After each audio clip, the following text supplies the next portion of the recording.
이번 시간에는 전산세무 2급에서요. 전 우리 강론에 해당됐던 것들이었는데 우리 전산회계 1급까지 배웠던 내용들 중에서 뭐 특이한 사항 그런 건 없어요.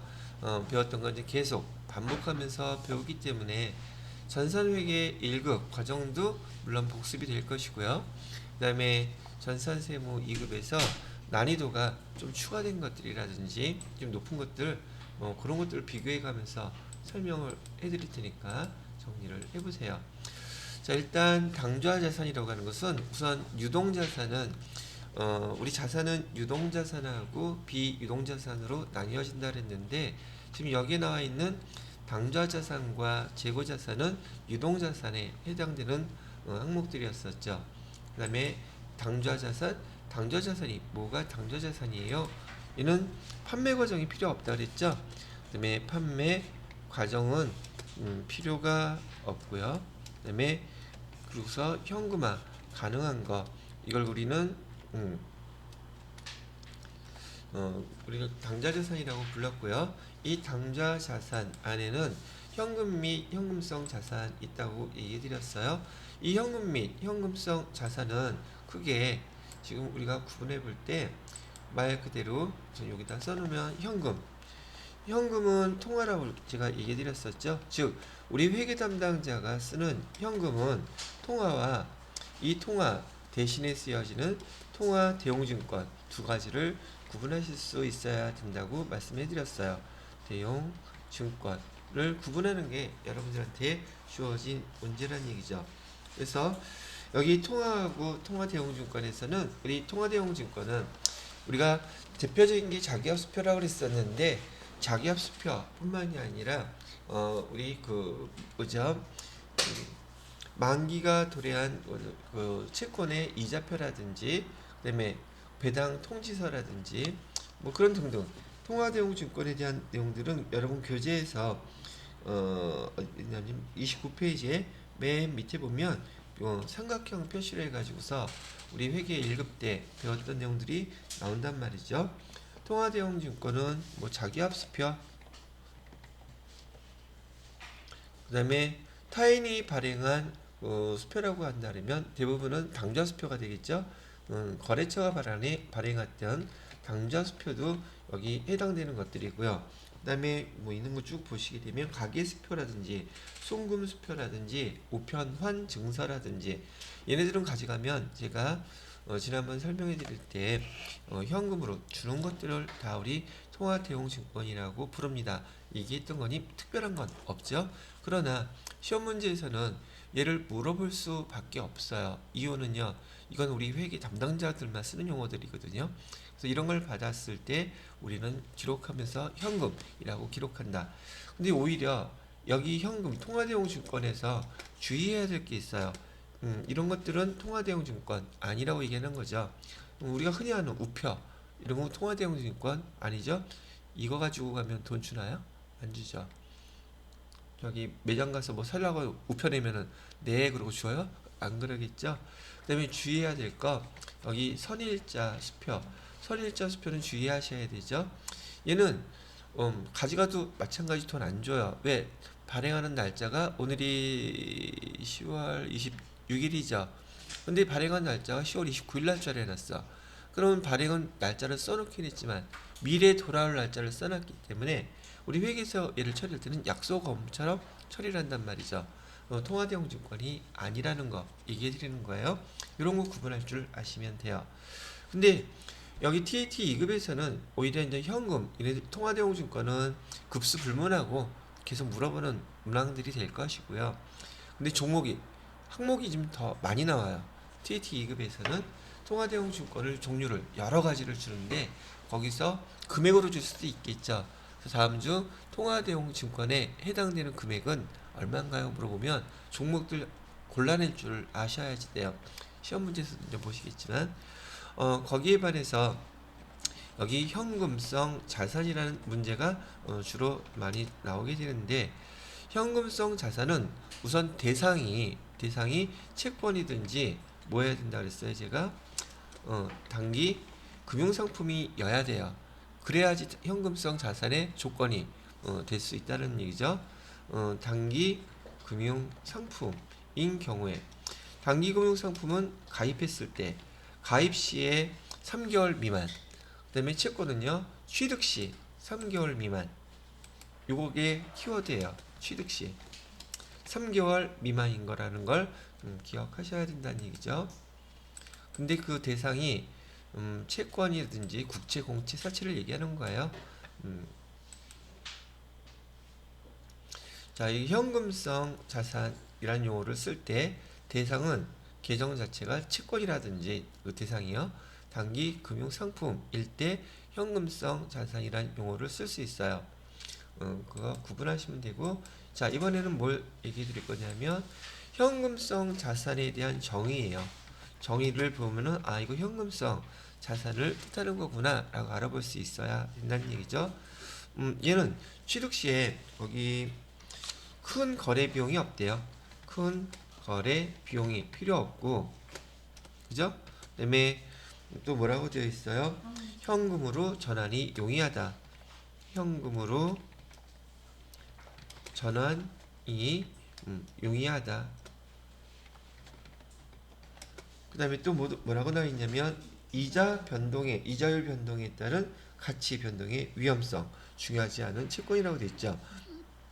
이자율 변동에 대한 위험이 거의 없다는 얘기죠.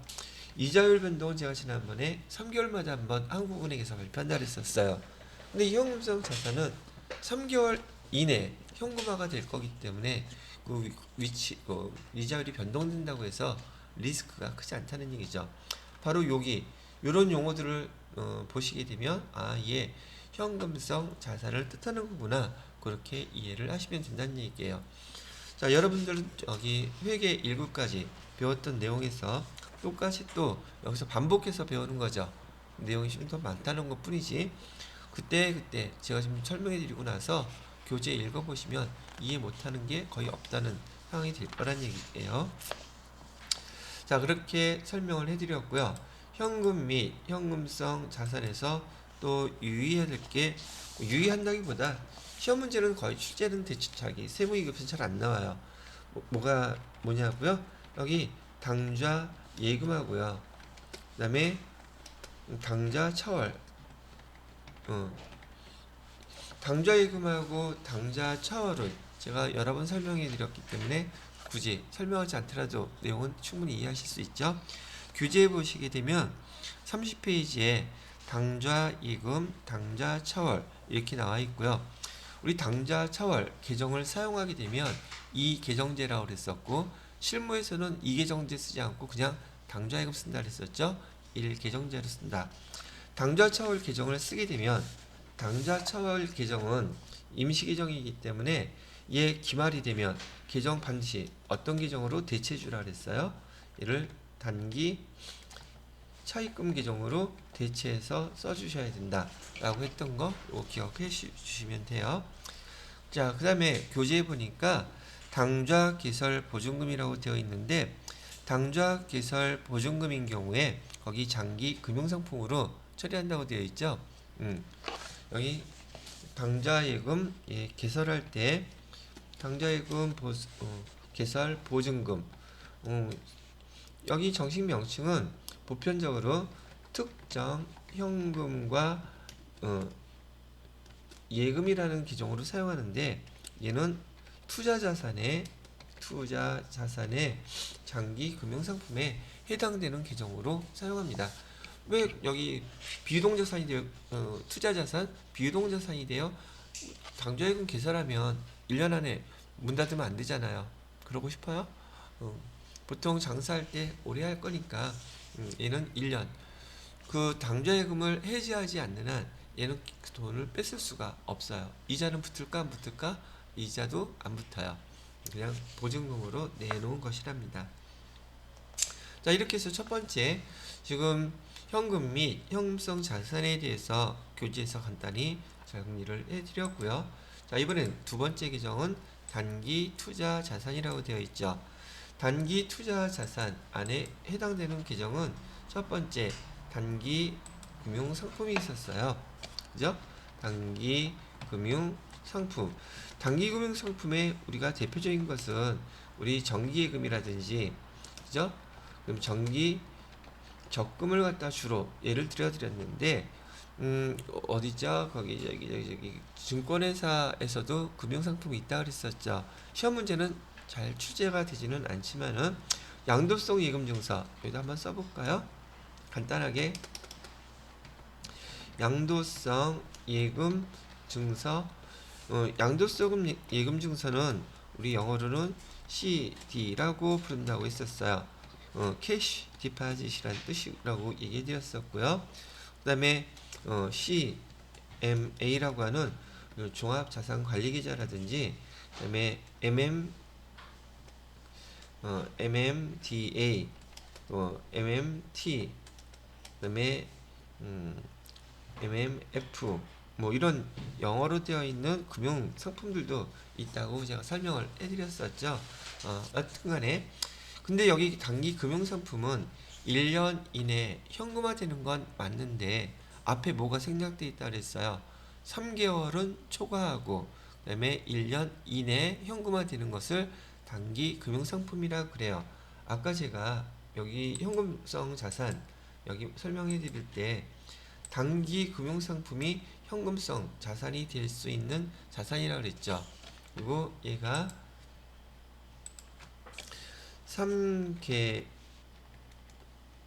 3개월 이내라고 이렇게 써드렸기 때문에 똑같이 단기 금융상품을 구분하실 때는 얘는 3개월은 초과해야 되죠. 3개월 이내면 뭐라고 써야 되니까 현금성 자산이라고 써야 되니까 3개월은 초과하고 그 다음에 12개월 이내에 현금화되는 것들이 우린 단기 금융상품이라고 부른다고 보시면 된다는 얘기죠. 단기 금융상품에 대한 내용들은 이 정도면 정리가 될 것 같으네요. 그 다음에 두 번째는 단기 매매 증권이 있었죠. 단기 매매 증권. 단기 매매 증권은 목적이 또 문제에서 단기 투자, 단기 시세 차익이 목적인 타회사 주식이라고 얘기해 드렸었죠. 타회사 주식을 취득했을 때 우리가 단기 매매 증권이라고 써요. 보통 시험 문제에서는 단기 시세차익 목적이라고도 쓰지만 여러분이 알아둬야 될 것은 시장성이 있다, 거래가 빈번하다, 그 다음에 매도와 뭐 이런 것들이 좀 흔하다. 즉 얘는 시장성이 있다는 뜻이에요. 그래서 단기 매매 증권은 목적 자체가 시세차익이 목적이니까 사고 싶을 때 살 수 있어야 되고 팔고 싶을 때 팔 수 있어야지만이 시세차익을 볼 수 있겠죠. 근데 저는 또 오늘도 망했어. 망하는 걸 밥 먹듯이 해. 그러다 보니까 또 뭘 기대해야 돼요? 용돈 받을라 언제지? 다행히 이제 월말이 또 다가오면은 용돈을 받겠죠. 또 다시 투자를 또 해야지 돼요. 게임값 열심히 잘 나가고 있어야죠. 자, 그래서 단기 매매 증권은 이렇게 타회사의 주식을 시세 차익을 목적으로 샀을 때 우리가 단기 매매 증권이라고 기록한다 라는 거 배우셨을 거고요. 그래서 교재에 보시게 되면 좀 이따도 물론 읽어보시겠지만 니은의 단기 매매 증권에 대한 거 글씨 차근차근 잘 읽어놓으세요. 자, 근데 제가 우리 회계 1급 배울 때요, 투자자산 설명드리면서 여기 단기 투자자산 안에는요, 지금 기본적으로 여기다 구분을 먼저 써보면 여기 단기 매매 증권 있다고 했지만 그 다음에 여기 매도 가능 증권도 여기 단기 투자자산 안에 있다고 얘기해 드렸었죠. 그 다음에 만기 보유 증권도 여기 지금 유동자산에 해당되는 계정들이 똑같이 다 있어요. 그래서 지난번에 질문하셨었던 건가? 매도 가능 증권이라는 계정을 조회하시게 되면 계정이 두 개가 나타나요. 위에 거는 어디? 여기 유동자산에 해당되는 계정이고요. 또 밑에 거는 비유동자산에 해당되는 매도 가능 증권, 만기 보유 증권 그렇게 구분하세요 라고 제가 얘기해 드렸던 거예요. 여기도 있고요. 그다음에 비이동자산인 투자자산에도 여기 매도가능증권, 만기보유증권 다 있어요. 아시겠죠? 또 얘기할 필요 있나? 이것도 복습. 제가 했던 얘기인데 기억나는 건 계속 하는 거예요.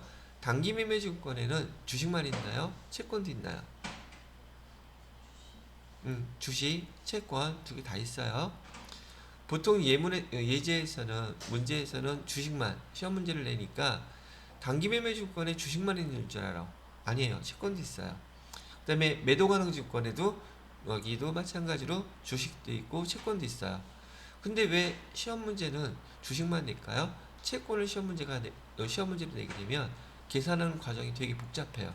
그렇기 때문에 그건 세무 2급 정도에서 내고, 채권에 대한 사채에 대한 거는 우리 조만간에 부채 계정에서 배울 거예요. 다시 우리 전산회계 1급에서도 사채 배웠던 거 기억나시죠? 그 사채에 대해서 좀 더 자세히 배우게 돼요. 그 다음에 만기보유증권은 여기에 만기보유증권은 주식이 있어요? 없어요? 만기라는 말은 주식은 만기가 없어요. 그러니까 만기보유증권은 전적으로 뭐만 얘기하는 거예요? 얘는 채권만 얘기하는 거예요. 자, 채권에는 주식, 여기 뭐죠? 공채, 국채, 사채 세 가지 종류 있다 그랬었죠? 그 사채는 뭐의 줄임말이라 그랬어요? 회사채의 줄임말이다.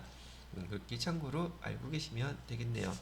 그래서 이 단기 매매 증권에서 중요한 포인트가 뭐예요? 단기 매매 증권에서 여러분이 잊어버리면 안 되는 것은 취득 시에 발생하는 부대 비용, 거기 수수료 있죠. 수수료 별도로 반드시 기록해 주라는 것과, 이 수수료는 영업과 관련이 있다 없다? 영업과 관련이 없기 때문에 영업의 비용이라는 거 그거 기억하셔야지 돼요. 그 다음에 12월 31일이 되면 공정가치로 평가해 주셔야 되죠. 그때 단기 매매 증권 평가 이익이라든지 평가 손실 기정도 손익 기정이에요. 다음에 마지막으로 처분 과정에서 단기 매매 증권 처분하게 되면 그 처분 이익이나 처분 손실 또한 걔도 마찬가지로 뭐다? 영업과 관련이 없는 영업의 수익이나 영업의 비용이라는 거 잊어버리시면 안 돼요. 왜? 걔가 바로 이 매도 가능 증권하고 비교가 되기 때문에 그래요. 매도 가능 증권의 평가이익이나 평가 손실은 자본 계정이에요. 그 다음에 매도 가능 증권의 처분이익이나 처분 손실, 걔는 손익 계정이에요. 그래서 매도 가능 증권의 평가이익, 평가 손실 얘를 꼭 기억하고 계시라고 그래서 얘기해드리면서 여기 자본 계정에서 그 매도 가능 증권 두 번째 나왔던 거죠. 시험 문제 아주 많이 출제가 앞으로도 될 거예요. 그래서 매도 가능 증권은 이따가 비이동 자산에서 투자 자산 나올 때 또 한번 정리를 해보도록 하겠습니다. 되셨죠? 지금 여기 처음 배우는 거 하나도 없죠? 또 난생 처음 배우는 듯한 그런 표정 지으시면 제 마음이 많이 아픕니다. 자, 그 다음에 교재에서는요 30페이지에서 취득 과정 시 처리하는 거, 거기 보면 단기매매증권 1200원, 현금 1300원, 수수료비 거기다 동그라미 해놓으셔야겠죠.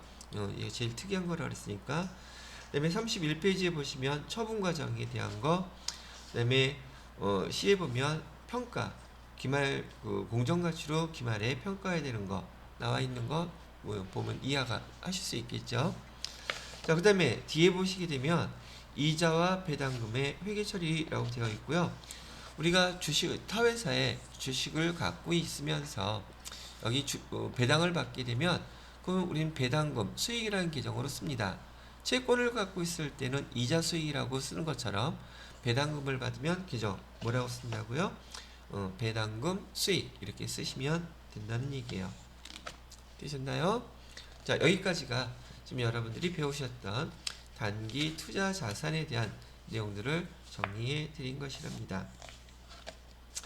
자, 이번에는 31페이지에 있는 매출 채권과 대손 이것도 한번 보시도록 하죠.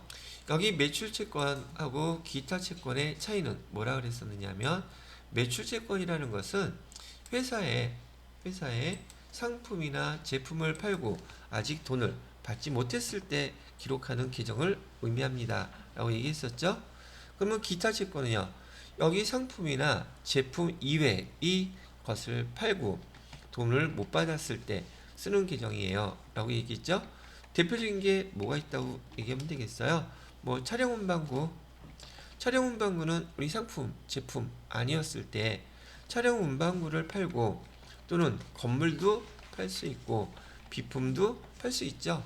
그리고 돈 못 받았으면 우리 기타 채권이라고 부르고 기타 채권에 쓰는 계정은 다 미수금 이렇게 쓰기로 했었던 거죠. 그래서 여기 매출 채권에는 이제 다 아시는 거지만 그래도 외상 매출금 또는 약속금 받았으면 약속금 받았다고 돈 받은 거 아니죠. 그래서 받을 어음을 뜻하는 것이고 기타 채권에는 미수금도 있고요. 선급금도 있었죠. 깍두기요. 여기 단기 대여금. 단기 대여금은 아까 단기 투자자산에도 속하는데 여기 기타 채권에도 속한단 말이죠. 됐죠? 자, 그러면 여기서 매출 채권하고 기타 채권을 정리해 봤으면 이 매출 채권을 이렇게 외상 매출금이 되었던 받으럼이 되었던 기록을 해놨어요. 근데 거래처가 파산을 해서 이 돈 다 못 받게 됐단 말이죠. 근데 대손충당금이 있다면 먼저 써야겠지만 대손충당금이 없으면 다 계정 뭐라고 비용 처리해야지 돼요? 대손 상각비라는 비용으로 다 비용 처리해야 되죠. 그죠? 그러면 기타 채권도 마찬가지로 못 받을 수 있잖아요. 그때는 계정 뭐라고 써요? 얘가 기타 채권이기 때문에 얘는 기타의 대손상각비라고 써요. 그래서 이걸 갖다가 어저께 세무 1급 수업 들어오신 분한테 물어봤더니 대손상각비가 영업 외 비용인지 판관비인지도 구분을 못해. 참 깝깝한 노릇이 되겠죠. 여러분들은 지금 저하고 수업하면서 그 정도는 당연히 알아야지 라고 생각하는데 세무 1급 수업 들어온 사람들도 이런 걸 제대로 구분을 잘 못하는 사람들이 많더란 말이죠. 대손상각비는 여기 매출채권과 관련되어 있기 때문에 매출채권과 관련되어 있는 이 비용은 판관비예요. 그러나 여기 기타 채권은 영업과 관련이 없다 그랬잖아요. 그러다 보니까 기타의 대손상각비 이 계정은 영업 외 비용이라는 얘기예요. 이런 것도 구분할 줄 알아야지 영업이익에 영향을 주는 비용인지 영업이익에 영향을 주는 비용이 아닌지 구분할 수 있죠. 이 영업의 비용에 해당된다는 것도 기억을 하셔야지 돼요. 그래서 재무회계 이론이라는 게 처음 배우실 때 회계 원리 과정서부터 여러분들은 계속 누적적으로 반복해서 듣고 있죠. 이게 실력이 꽤 많이 높아진단 말이에요. 그래서 제가 설명할 때마다 그때그때 새로운 마음으로 자꾸 복습하시면서 교재도 읽어보고 문제도 풀어보고 그러면 이렇게 제가 매출채권, 기타 채권 꼭 비교해서 기억해 두세요. 그러면 되게 중요한 내용들이 여기서 한꺼번에 다 나온단 말이죠.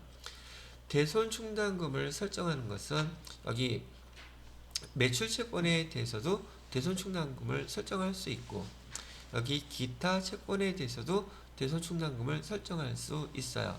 그런데요, 주로 기타 채권에 대해서는 거래처가 특별하게 파산될 돈을 못 받게 될 그런 조짐이 보이지 않는 한 여기는 대손충당금을 잘 설정하지 않아요. 이유는 우리가 상품 이외에 차량 운반구를 파는 거래처가 10개가 되겠어요? 100개가 되겠어요? 그죠? 거래처가 딸랑 한두 곳밖에 안 된단 말이죠. 대상이. 그렇지만 매출채권은 우리 상품과 제품을 거래하는 거래처가 무지막지하게 많단 말이에요. 그렇게 많은 것 중에서 하나 삐그덕 할 수 있죠. 그래서 대손충당금을 설정하는 거예요. 근데 기타 채권은 주로 설정은 안 한단 말이죠. 일반 회사에서는. 자, 그래서 여러분들한테 매출 채권, 그다음에 대손에 대해서 복습하실 수 있을 정도로 제가 중요한 포인트만 먼저 설명을 해드렸고요. 거기 매출 채권과 대손, 매출 채권이란 설명 나와 있고요. 밑에 기업부터 대손 상각비란, 그다음에 32페이지에 보시게 되면 대손의 회계 처리, 대손의 회계 처리는 외상 매출금 못 받게 되면 외상 매출금 바로 빼버리죠. 그죠? 여기 잠깐 회계 처리 한번 해드려 볼게요. 이것도 여러분이 그 유형자산하고 무형자산 설명할 때 회계처리의 직접법, 간접법 설명을 했었기 때문에 교재에서 직접 삼각법, 충당금 설정법 얘기를 들어봐도 뭐 어렵지 않게 이해는 하실 수 있을 거라고 봐요.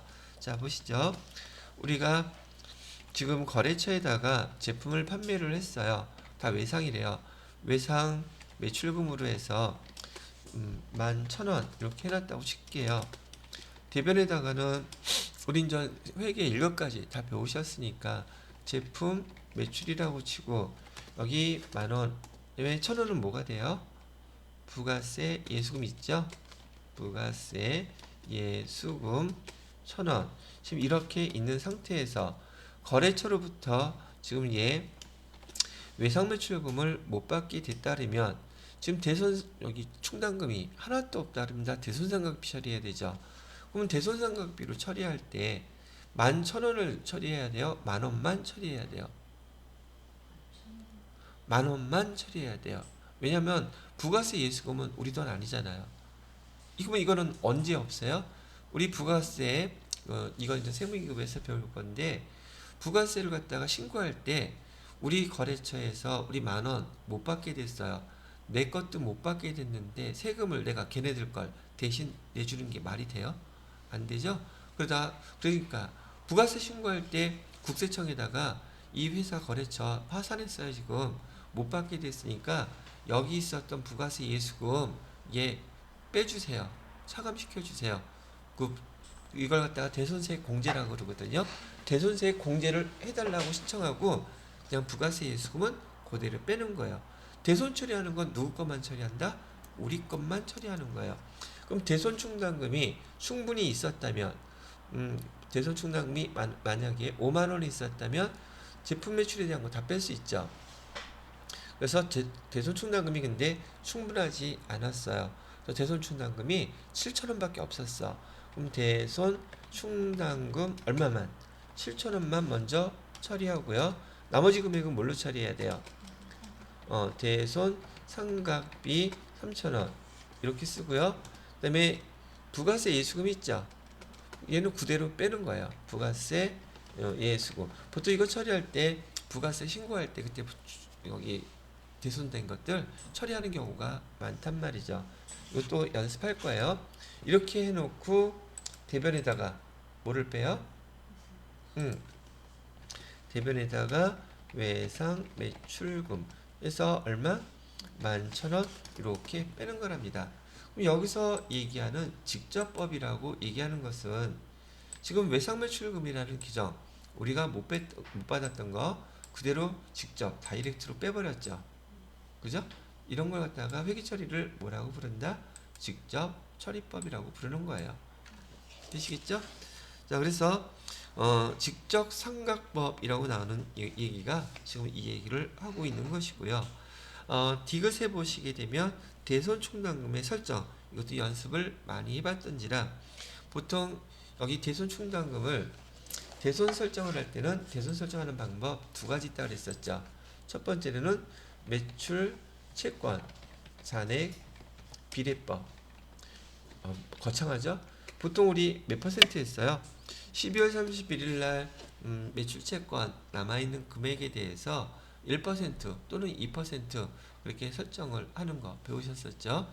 회계 처리는 어떻게 해요? 설정이 되면 차변에 대손상각비, 대변에 대손충당금 이렇게 했는데 보충법을 했다는 거 기억하셔야 되죠. 즉 전년도에 설정되어 있던 대손충당금이 남아있다면 모자라는 부분만큼만 채워주는 거예요.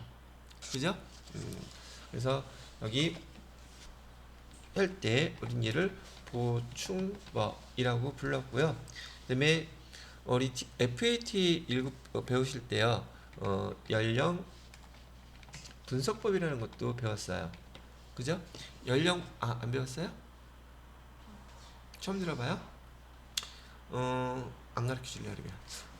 자, 연령 분석법은 나중에 여기 세무사회에서는 시험 문제가 안 나와요. 얘는 나중에 기회가 되면 설명해 드리도록 하겠습니다. 자, 그래서 33페이지에 보시게 되면 대손충당금 설정할 때 대손충당금의 잔액이 전혀 없는 경우, 두 번째는 대손충당금의 잔액이 있는 경우, 그다음에 마지막에는 대손충당금 잔액이 오히려 남는 경우. 만약에 여기서 주의해야 될 것은 대손충당금 잔액이요. 지금 우리가 설정해야 될 금액, 예를 들어서요. 설정해야 될 금액은 지금 얼마를 설정해야 되느냐면 10만 원을 설정을 해야지 돼요. 근데 우리가 대손충당금 지금 잔액 아직 쓰지 않은 거요. 대손충당금 잔액이 만약에 12만 원이 이렇게 있었다고 하면 2만 원이 좀 더 많잖아요. 그죠? 그럼 보충법으로 좀 설정을 해야 되는 게 아니라 오히려 빼야 되죠. 그럴 때는 차변에 뭐라고 써요? 여기다가 쓰면 차변에 대손충당금을 빼야 되죠. 대손충당금 얼마를 빼요? 2만 원은 빼주고 대변에다가는 뭐라고 기록해요? 대손충당금 환입이라고 쓴다 그랬었죠? 환입이라는 계정으로 2만 원 이렇게 쓰라고 얘기해드렸던 거 기억하시면 되겠어요. 자, 그 다음에 시험 문제 잘 나오는 거 전기에 대손 처리했던 게 단기에 회수되면 대변에다가 무조건 대손충당금 쓰라 그랬었죠. 이것도 여러 번 설명드렸던 거라서 여러분이 금방 이해하실 수 있으리라 생각이 들고요. 그 다음에 33페이지 보시게 되면 거기 기타의 당좌자산, 그래서 아까 얘기해드렸던 기타 채권에 대한 대손 처리하는 거 내용을 설명하고 있답니다. 근데 거기 내용 중에서 이연법인세 자산이라는 게 있는데 이건 여러분은 해당 사항 없으니까 그냥 몰라도 돼요. 넘어가세요. 자, 그러면 설명은 여기 지금 특별한 거는 없었고요. 우리가 배웠던 여기 당좌 자산에 대해서 지금 전반적인 내용들을 복습한 것이라고 보면 되고요. 대신에 여러분들이 전산세무 2급에서는 시험 문제 형태가 어떻게 물어보는지 교재에서 34페이지 확인 예제 35페이지 거를 차근차근 풀어보시면서 여러분이 정리를 해보시면 되겠습니다. 여기까지가 당좌자산에 대한 설명 마무리를 지어드리고요. 여러분 좀 복습할 시간 드리고 난 다음에 다음 시간에는 36페이지에 재고자산에 대한 설명 해드리면서 또 복습을 해보도록 할게요. 재고자산도 회계 1급하고 거의 다를 게 없어요.